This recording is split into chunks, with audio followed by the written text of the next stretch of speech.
Julien, je crois que je parlais de moralité tout à l'heure, vous vous offusquiez, mais il ne faut pas oublier que c'est vous qui êtes venu me dire ici, sur ce live, sur ce même panel, que Joël Aïvo serait en prison parce qu'il n'appartiendrait à aucun parti politique et qu'il aurait voulu prendre part au débat politique. Et que c'est la conséquence de la réforme ou des réformes politiques que vous avez entreprises dans le pays. Mais il se trouve maintenant que vous, dans votre moralité, dans votre bonne moralité, vous êtes allé chercher un candidat qui n'est d'aucun parti politique également pour l'imposer en fait à la classe politique béninoise. Et là, vous trouvez que vous êtes dans de la bonne moralité. Je ne vais même pas revenir sur ces détails.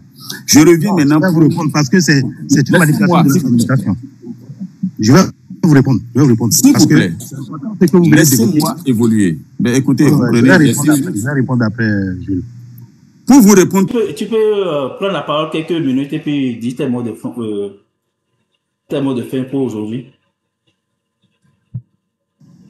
Merci, Jules. C'est pour ça que des fois, je réponds parce que il y a certains qui prennent tellement du temps, comme M. Khalil. Je voulais lui répondre sur certaines choses qu'il avait dit par rapport à Joël Aïvo. Mais ce n'est pas le même contexte. Parce que il ne faut pas réécrire l'histoire.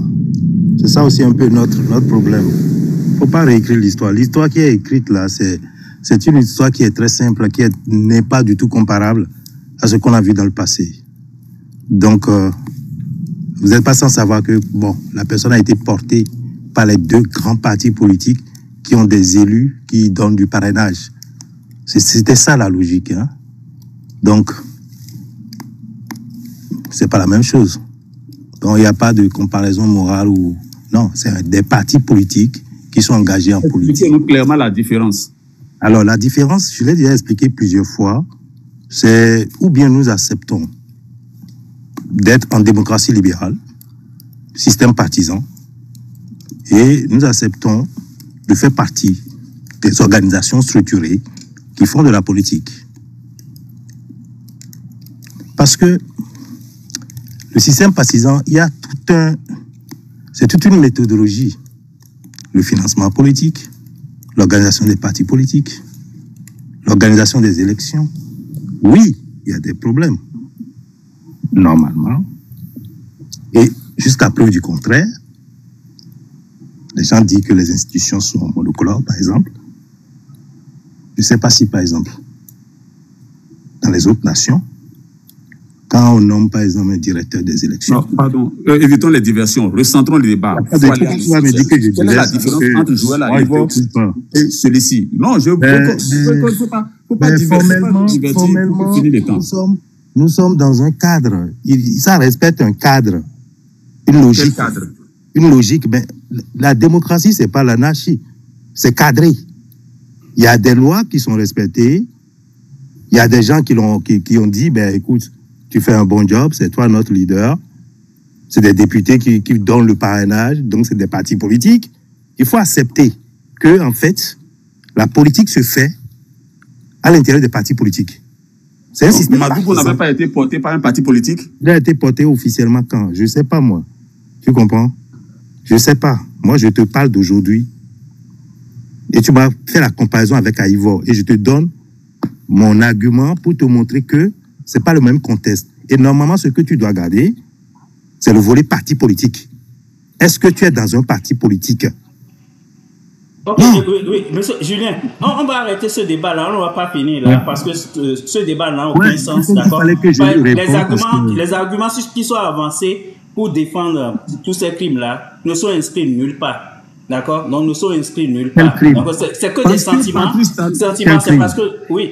Donc, on ne va pas finir le débat là, sinon moi je n'aurais pas dormi. Oui, parce que simplement parce que Patrice Talon avait dit que Joël Aïvo et Madouko ne faisaient partie de ce parti politique. Oui, monsieur Kialine, pour justifier l'arrestation. Laissons ce débat pour une autre fois. Un candidat qui n'appartient à un parti politique. Oui, monsieur Kialine, laissons ce débat pour une autre fois. Ce n'est pas l'objet du débat d'aujourd'hui. Oui, mais on sait, tous les Béninois qui sont encore lucides, qui ont encore leur tête, savent que c'est deux poids, deux mesures.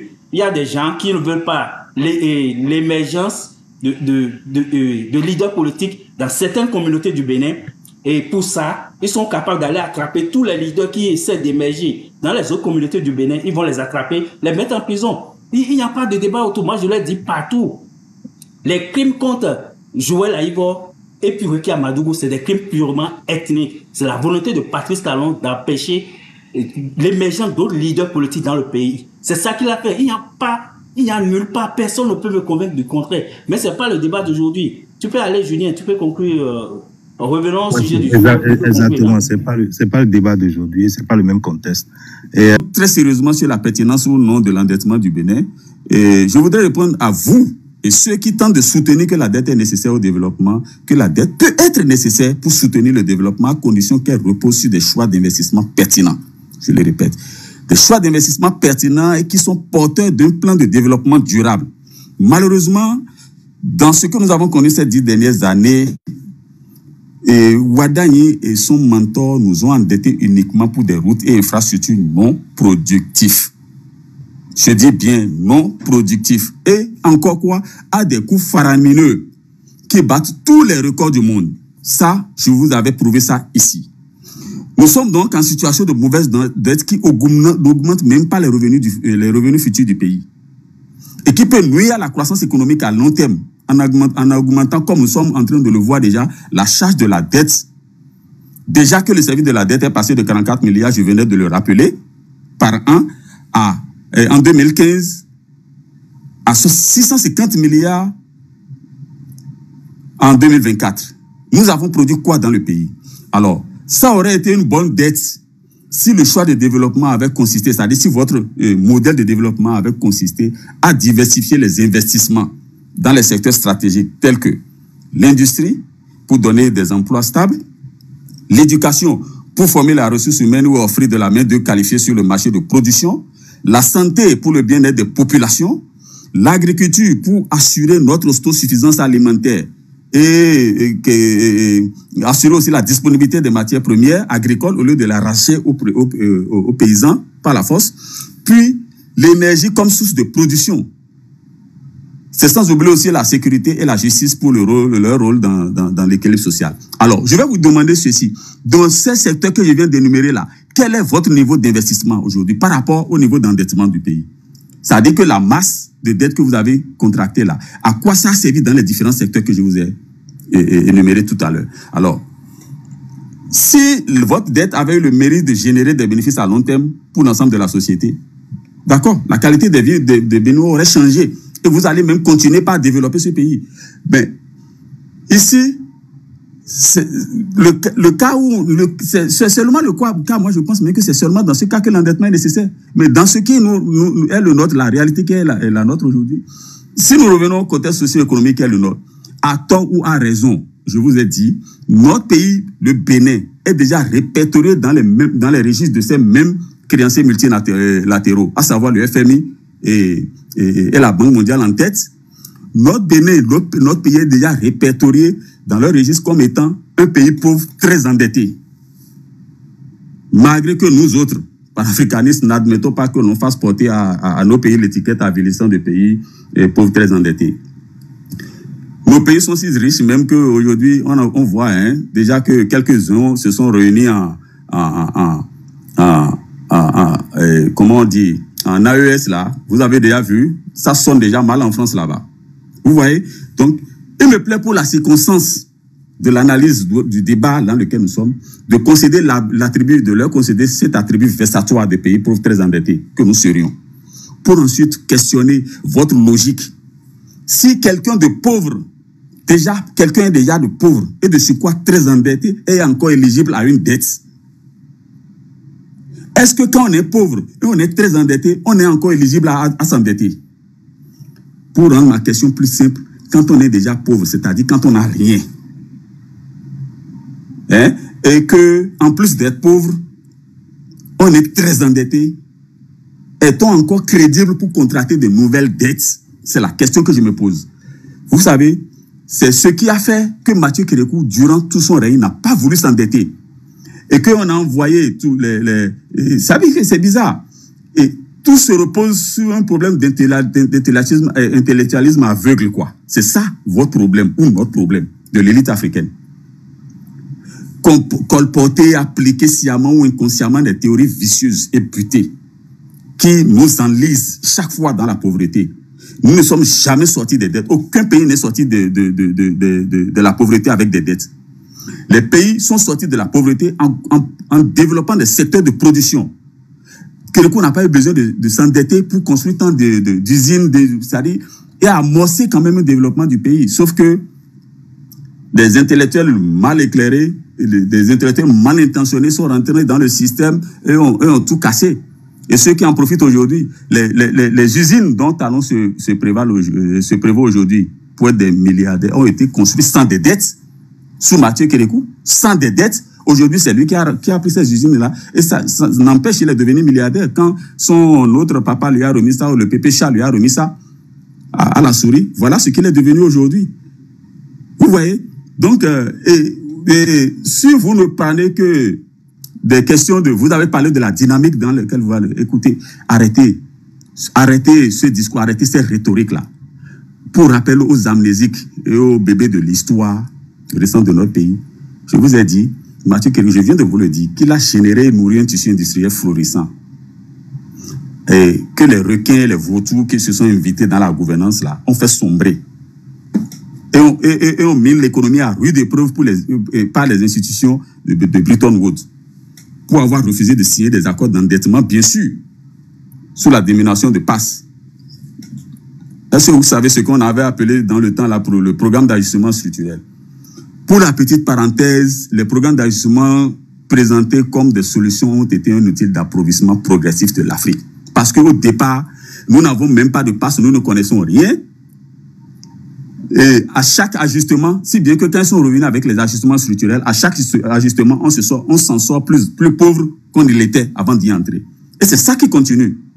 Les critères de convergence dont vous parlez là, c'est le prolongement des PASS que Kérékou avait refusé de signer. Il a refusé de signer les PASS. Et c'est ça qui a fait démonter ils ont mis son économie en difficulté. Et ils ont mis le pays à genoux pour permettre à des économistes véreux, des intellectuels tarés de venir prendre le pouvoir après et de le ruiner. Et maintenant, nous sommes sur le chemin de la ruine. Parce que le PASS, en fait, avait commencé par quelque chose qu'ils avaient appelé programme d'ajustement conjoncturel, pour soi-disant régler certains petits problèmes du moment, alors que nous n'avions pas de problème.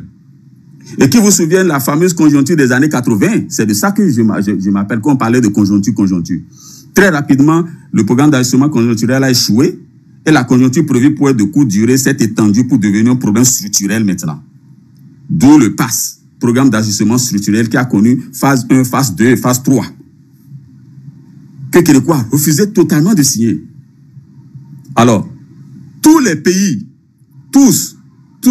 qui ont signé le PASS qui était au PASS 3 alors que Kérékou refusait le PASS 2, s'étaient endettés jusqu'au cou. Et le programme d'ajustement structurel n'a même pas réglé le problème. On a muté le programme, ça dit ça s'est mué en programme d'ajustement, en programme de lutte contre la pauvreté. C'est-à-dire on n'est plus dans un problème structurel, on est devenu maintenant pauvre. Qu'il vous rappelle le sommet de Libreville, si j'ai bonne mémoire, parce que oui, c'était à Libreville, le programme de lutte contre la pauvreté, c'était au sommet de Libreville.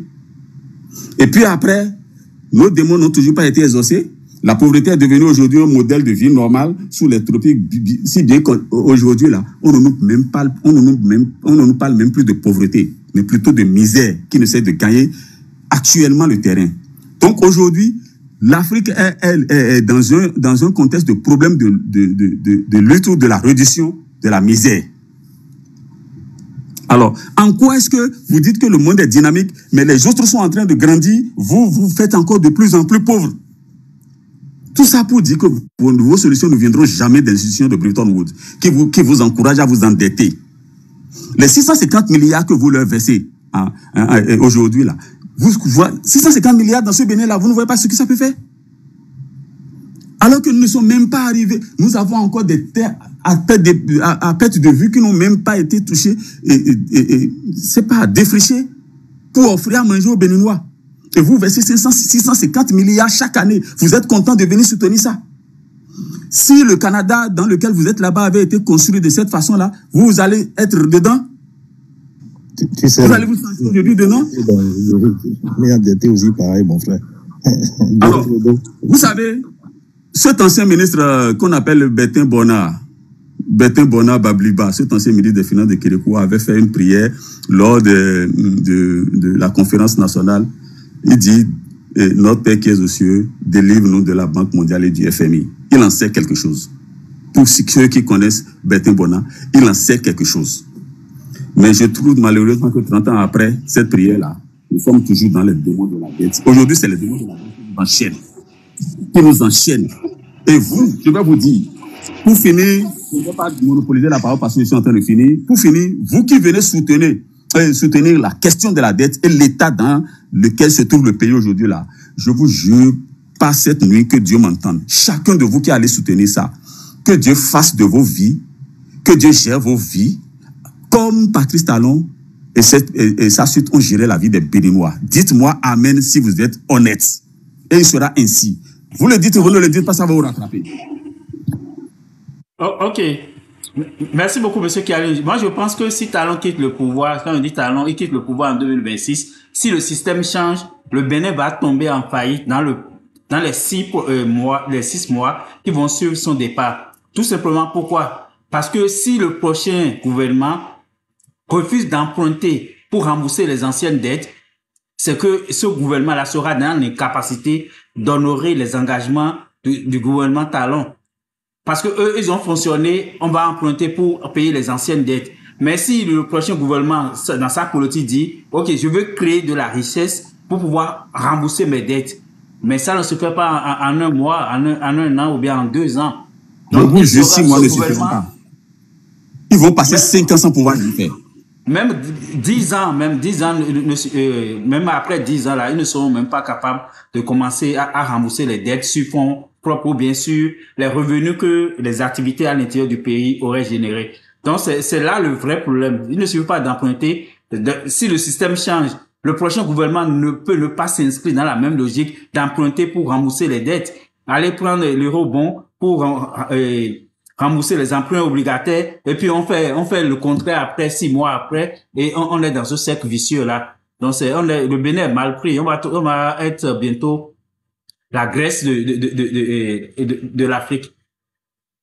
Ok, le guide, oui, vous pouvez prendre la parole quelques minutes et puis dire en même temps votre fin. Vraiment, bien fait, merci pour tout ce que tu fais pour le pays. Merci de chaque fois nous donner la parole.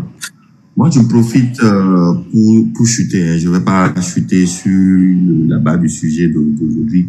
Mais je pense que chacun de nous doit faire très attention à nos positions au débat politique. C'est-à-dire, le débat politique, il faut qu'on mette une méthode comment on appelle, de modération dedans. C'est-à-dire, quand c'est excessif, ça crée des frustrations. Autant que nous sommes, quoi qu'en soit notre posture, ça crée des frustrations. Je voulais faire allusion à ce qui s'est passé le mercredi. Le mercredi, voilà, activiste politique très violent qui parle, qui dit tout sans contrôle, sans filtre. Il part dans une université, voilà, devant les étudiants, en train de parler le mercredi, défendre le président Trump comme d'habitude, mais il est retourné aujourd'hui dans ce cercueil, juste le mercredi. Et je souhaiterais que Biafeka, tu fasses un débat sur l'assassinat de ce stadiviste-là. Est-ce que la guerre, le débat politique, est-ce que la contestation politique, le débat politique peut entraîner l'assassinat des gens? Dis-moi quel débat politique qui a fait. Arrête de dire n'importe quoi, le vide. Il a fait quel débat politique? Le gars emmerdait tout le monde qui sortait des propos racistes et tout. Le débat politique va entraîner l'assassinat. Qui soutient Trump le raciste. On en a rien à foutre. Mais là, tu ne peux pas être content. Tu peux être content pour dire que non, bien fait pour lui. Non. Oh, tiens, un être humain aussi. Bien Africa, il n'est pas là ou quoi? Non, Georgia, tu ne peux pas te réjouir de la mort de quelqu'un. Non, le guide, il faut... Vas-y, le guide. Non, Georgia, tu ne peux pas te réjouir de l'assassinat d'un activiste politique. C'est pas bon. C'est pas bon. Donc... Non, c'est lui qui avait la parole, c'est ça, il dit. Désolé, si vous venez répéter ici que les gens vont pourrir en prison, vont faire 10 ans encore en exil, souffrez que ça vous arrive. Vous êtes en train de provoquer ça. Non, mais pas jusqu'à ce point. Donc, pour finir, ayons raison garder et pas de, ça dit qu'il faut que nous contrôlons tout ce que nous disons, choses là, et voilà, et respecter ça dit que la loi sur le numérique, aujourd'hui, je trouve l'importance de la loi sur le numérique au Bénin, parce que si on va jusqu'à assassiner des gens, des activistes politiques dans des pays, c'est un peu grave. Donc, vous entendez ça? Ayons raison garder, et puis voilà, avançons. Donc, Biafrika, vraiment merci pour tout. On va faire un débat sur ça, sur ce sujet-là. Voilà. Je crois que Georges a bien trouvé de te donner le vide. Juste un instant. Oui, monsieur Kialine, ce qui s'est passé aux États-Unis, d'accord, c'est celui qui a assassiné celui dont vous parlez actuellement, c'est un individu, d'accord, on ne sait même pas qui c'est.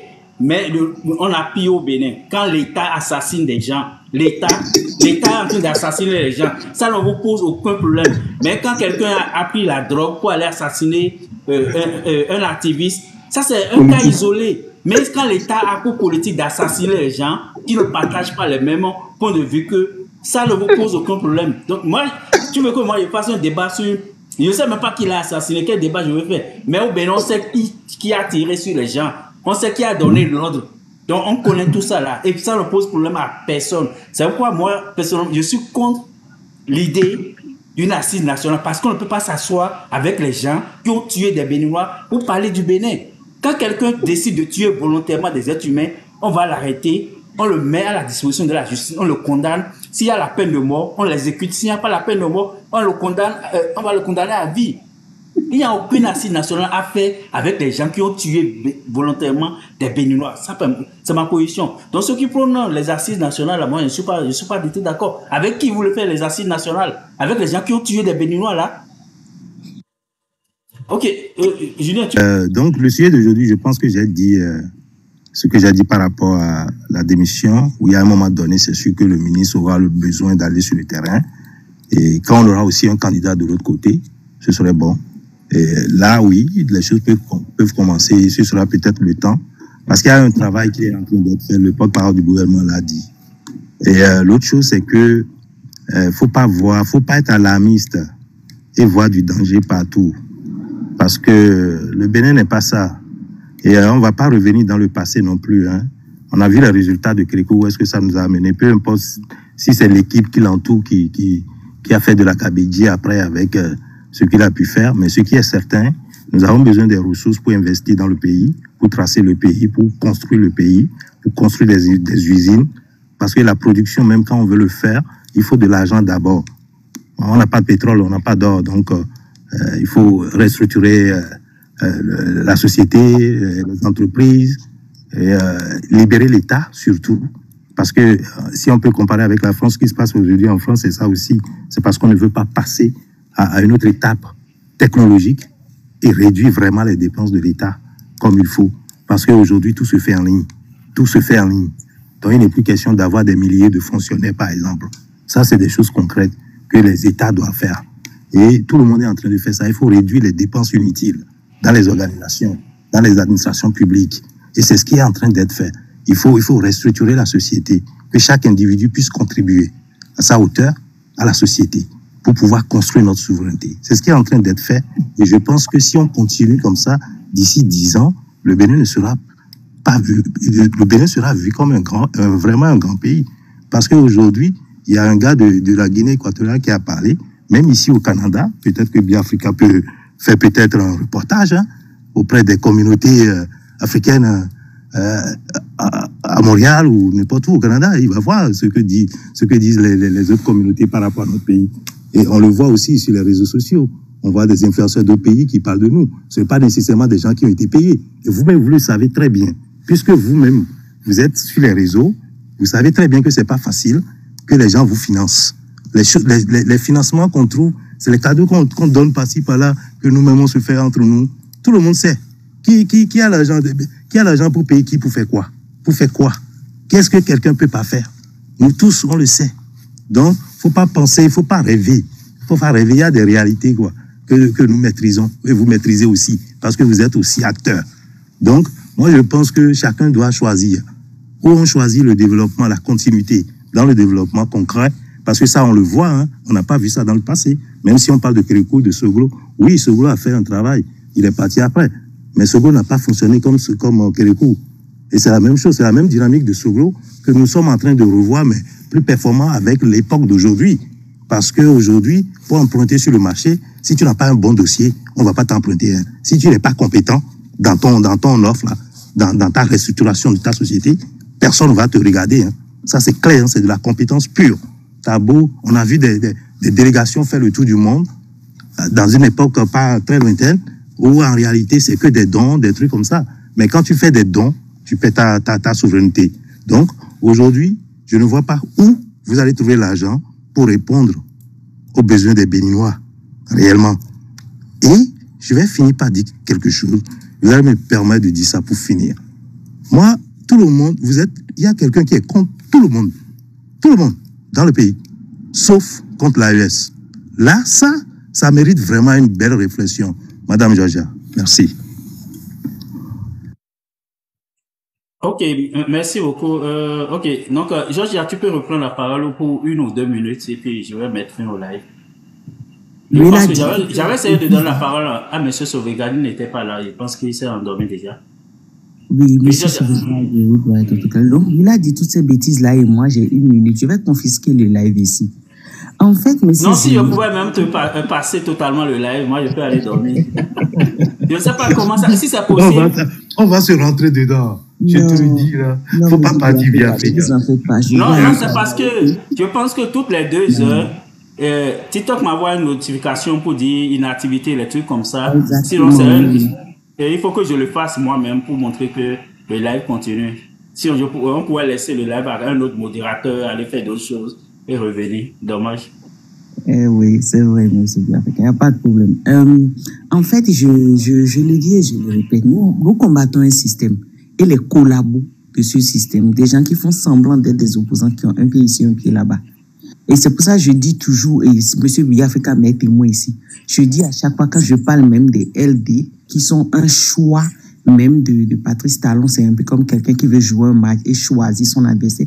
Je dis toujours que c'est pas tous les membres des LD. Il y a des LD que j'applaudis, je trouve qu'ils font un très bon travail. Ça, je l'ai toujours dit ici, Biafek est là. Par exemple, j'acclame par exemple même la dame Nadine. C'est des gens que j'admire beaucoup. Et donc, faut pas rester dans tes nuages-là, inventer tes bêtises et trouver que bon, on est comme tout le monde et que, donc, non, toi, tu n'es pas tout le monde. Quand tu dis des bêtises, on te dit arrête, faut arrêter. Au fait, c'est de ça il s'agit. On est en train de vous dire que vous opprimez une grande partie de la population, que vous allez kidnapper des gens. Vous ne respectez aucune loi, organisez du banditisme international, faites des prêts endettés à hauteur de plus de 50% du pays. C'est-à-dire quoi? Tout l'argent qui rentre dans le pays, là, plus de 50%, c'est pour le payer dette seulement. Ça fait qu'on affame le peuple. Les demandes, les mendicités, même les busy, gestion de busy. On a vu ça au Bénin aujourd'hui. Moi, je n'ai jamais vu ça dans ma vie. Au Bénin aujourd'hui, les filles écrivent sur la busy, sur Internet, sur Facebook. Et elle te dit même qu'elle est en promotion et réduit le prix de son pétou, de son sexe. Ça, c'est maintenant, moi, je vois ça au Bénin. Je n'ai jamais vu ça de ma vie. J'ai été à l'école, je suis né au Bénin, j'ai grandi au Bénin. Je n'ai jamais vu. Je n'ai jamais entendu que des Béninois s'entasser dans des bateaux pour faire des clandestins au Gabon, un pays pauvre à côté. Je n'ai jamais vu. C'est maintenant que je vois ça. Jamais vu dans ma vie. La dernière fois où on a eu des problèmes avec le Gabon, où il y a eu des problèmes, ils ont fait tout là, la toute première fois, je crois, c'était sous Kérékou, quand il y avait eu un coup d'État et que les multinationales s'étaient toutes retirées. Les banques refusaient de nous prêter de l'argent et tout. C'était la catastrophe économique à l'époque. C'est à cette époque qu'on a eu des problèmes avec le Gabon. Aujourd'hui, même pas, on n'a pas de problème dans le pays. On trouve qu'on est stable et tout, mais le problème y est.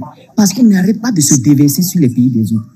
Le taux d'immigration au niveau de l'USCIS aujourd'hui, pour rentrer aux États-Unis, cette année a quadruplé. C'était 4 fois le nombre. Va sur la page de l'USCIS, mais on dit que tout va bien. Vous dites que ça va, que ça évolue, le système est bon, tout simplement parce que vous trouvez à bouffer dedans. C'est tout. Dieu a dit, on applaudit une caste, une minorité, au profit de la majorité, au détriment de la majorité. C'est exactement ce que les Népalais sont en train de craindre aujourd'hui. On applaudit un système qui est imposé par la France. Quelle France? Parce que nous l'avons hérité de la colonisation française. Et on veut maintenir cette domination coloniale. Et l'AES dit non. C'est pour ça que nous, on dit on applaudit l'AES. C'est pas mon cousin qui dirige l'AES. Je suis juste en train de te dire des faits qu'ils ont dévoilés. C'est un fait. Parce que jusqu'à il y a quelques jours, le président Talon lui-même ne savait pas qui allait lui succéder. Il a envoyé une liste et Macron a choisi dedans. Et que c'est comme ça que ça se fait depuis très longtemps. Ce n'est pas un seul président qui le dit, ou deux ou trois. C'est de ça que je te parle. Donc si tu refuses d'écouter la vérité parce que c'est des panafricains, extrémistes et tout, tu restes dans tes nuages là-bas, tu rêves et tu dis tes bêtises là-bas, on s'en fiche. Nous, notre lutte, on va la continuer. Si ça te dérange, cale en l'air, mon frère, va décrocher le soleil, en fait. C'est de ça qu'il s'agit. Ouaddaï est un choix de Macron, est un choix de Quai d'Orsay. Il est à combattre. Il faut dire non à un tel système qui n'a jamais enrichi personne et qui ne le fera jamais.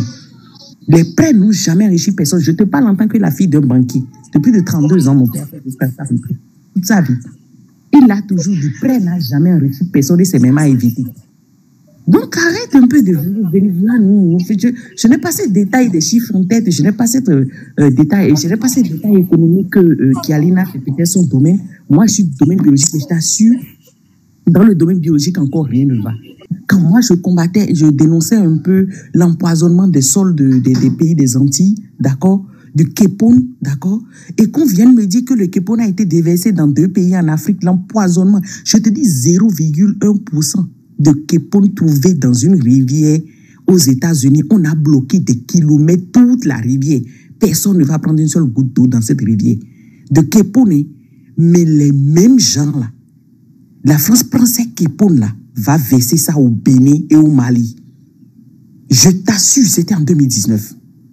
Et ça, là, jusqu'aujourd'hui, les Béninois ont consommé, ils sont morts là-bas. Personne n'a parlé, c'est le silence total. Tu entends mort, là, on va te dire c'est les sorciers et problèmes de reins. Et on suspend encore les dialysés. Ça, c'est quelque chose, j'ai même préféré ne pas faire de vidéo là-dessus. C'est tellement, c'est irritant d'entendre des choses comme ça. C'est irritant. Et rien ne se passe, en fait. C'est pour ça, justement, ces mêmes personnes reviennent nous dire que nos sols sont empoisonnés, ananas empoisonnés. Il faut descendre sur la page de Biafrica pour voir des produits qui sortent du Bénin, qui sont rejetés parce qu'ils sont empoisonnés. C'est un fait. C'est pas nous qui inventons, en fait, ces chiffres-là. C'est pas nous qui inventons ces faits. Donc, arrête de rester dans tes nuages, bébé à papa. Tu crois que c'est tout le monde. Papa peut envoyer au Canada, aller étudier dans une université de merde de Québec et venir nous faire la morale. Mon frère, dégage. C'est de ça qu'il s'agit, en fait. C'est de ça qu'il s'agit. Le système néocolonialiste est à combattre. Même après Ouaddaï, celui qui mettra là, qui, je sais pas, lui-même va choisir Dauphin ou quoi, il est à combattre. Tout simplement parce que ce système ne nous arrange pas, ne nous arrangera pas. Il est mis sur pied justement pour ne arranger que ces gens-là. C'est ça la déstabilisation de nos sous-régions. Le but, c'est justement de pouvoir ramasser nos sous-sols sans avoir à payer et se maintenir à la tête du pays, du monde. C'est la guerre, au fait. Mais c'est du complotisme, mon ami. Et c'est quel complotisme? N'importe quoi. De quoi tu parles? Tu crois que, d'accord, les lettres de Wikileaks qui ont fuité, où Hillary Clinton elle-même avouait ces choses-là, où le truc là, comment on appelle l'autre là, comment on appelle la dame de l'Allemagne, et même la truc là, la chancelière, et même la dame de Canada. Le système, c'est comme ils le disent. Non, attends, les lettres sont là, va, enlève le doigt de l'anus. Mon frère, enlève le doigt de l'anus. Va sur Google et tape. Va sur Google et tape les lettres de Wikileaks qui ont fuité de Hillary Clinton. Faut lire toi-même ce qu'elle-même a écrit de ses droits. Tu viendras me dire que c'est complotisme. Les choses sont là, tu te dis que c'est complotisme. Tu rêves ou quoi? Bref, c'est pour vous dire que franchement, pour revenir au sujet, pour conclure, je dirais que Ouaddaï doit démissionner et même pas penser à aller aux élections. Nous avons besoin d'une élection libre et transparente. Nous avons besoin de maintenir la paix dont on parle, cette paix qui est en quelque sorte un silence. Nous ne pouvons même pas aller aux élections, même dans les conditions qui sont là. On doit vraiment penser à libérer des prisonniers qu'on a emprisonnés injustement. Et je ne suis pas sûr que Ouaddaï va penser à cela, parce que c'est son maître qui les a enfermés et qui veut maintenir le système justement en le mettant là. Donc c'est sûr que, bon, Rekia va finir ses 10 ans, même si je trouve que Rekia, même si elle devrait être en prison, ce serait au Togo, pas au Bénin. J'ai déjà dit, je ne suis pas Rikia. Parce que j'ai ce côté togolais là et je sais ce qu'elle a fait au Togo. Dis seulement, je suis panafricain au Togo, vous êtes mort. Elle a créé plein de morts, de disparus et d'exilés là-bas au Togo. Mais au Bénin, je ne sais pas ce qu'elle fait en prison, honnêtement. Et c'est pareil pour Aïvo, il y a plein de gens, on est allé kidnapper même des imminents, des jeunes quand même qui essayaient juste de se chercher. On les a traumatisés et tout. On a entendu Vital Panou ici dire que le gars, mais il tremblait quand il est venu aux États-Unis. C'est honteux d'entendre ces choses-là. On traumatise c'est la vie de terreau qu'on nous a fait mener, en fait. Donc, s'il vous plaît, on doit libérer nos jeunes. Faire participer tout le monde, c'est ça on appelle l'unité. Sinon, opprimer des gens, bâcher sur des gens, ah, personne ne va faire ci et ça, et vous êtes ceci, et vous, on s'en fout, vous allez souffrir, vous pouvez rien faire. On ne traite pas un pays comme ça, parce que c'est sous-estimer un peuple. Ça ne se passe pas comme ça. Et c'est juste ce qu'on est en train de dénoncer. Nous en appelons à l'unité de notre peuple, à la conservation de l'unité du peuple. On dénonce un peu cette mascarade qui est l'exclusion totale, et c'est aujourd'hui le label de la démocratie néolibérale. Justement, c'est ça. Et on imite des gens qui, aujourd'hui, ont le pays en feu. Allez voir ce qui se passe en France aujourd'hui. Ils en ont marre de payer des taxes sur tout. Et c'est ça, justement, qu'on vient encore nous imposer. Contradictoire ce que tu dis, parce que tu dis que la France a un impact sur Ouaddaï, et tu dis que la France est faible. Donc, vous pensez que Macron faible, là, va avoir une décision sur le choix de Ouaddaï? La France est nulle, mais maintient le système néocolonialiste. Bravo, madame. Donc, vous pensez qu'un président faible peut désigner le président du Bénin? Va le dire à Talon. Talon lui-même le dit. Talon lui-même l'a dit. C'est vous qui avez dit que la France est faible. Va le dire à Talon, c'est pas moi qui va le dire. Va le dire à Talon. Va le dire à Talon. D'accord, va le dire à Talon. Je vais partager un bilan avec mon ami Julien là. Je vais lui partager un bilan rapidement là. Mais à commencer que mes oreilles dit allez. Même moi, à commencer à la va trop zoulé, kaba. Il a fio. Donc, bref, monsieur Biafrika, c'est un peu de ça il s'agit. Ces mythos-là vont vous faire croire que rien ne se passe de l'autre côté, qu'il n'y a pas de néocolonialisme, c'est entre nous. Parce que justement, avec ce système-là, eux, ils dirigent. C'est pour ça qu'ils vous font croire ce mensonge. On sait ce qui se passe et c'est à combattre ce système. Je dis vive l'AES, que ça ne vous dérange pas. Je dis que franchement, on doit penser à maintenir la paix chez nous en faisant les choses. Biafrika, ils ont fait mal que ma bouche apparemment. C'est mieux de fermer le live là. Ok, merci beaucoup. Donc, oui, le guide, le vide. C'est quoi ton problème? Ok, donc les amis qui n'ont pas pu monter aujourd'hui, je m'excuse auprès d'eux. J'ai encore une dizaine de personnes qui ont des demandes en attente. Mais quand je fais monter une personne là, ça me fait pratiquement 1 heure de live en plus. Donc, je risque de rester ici jusqu'au petit matin.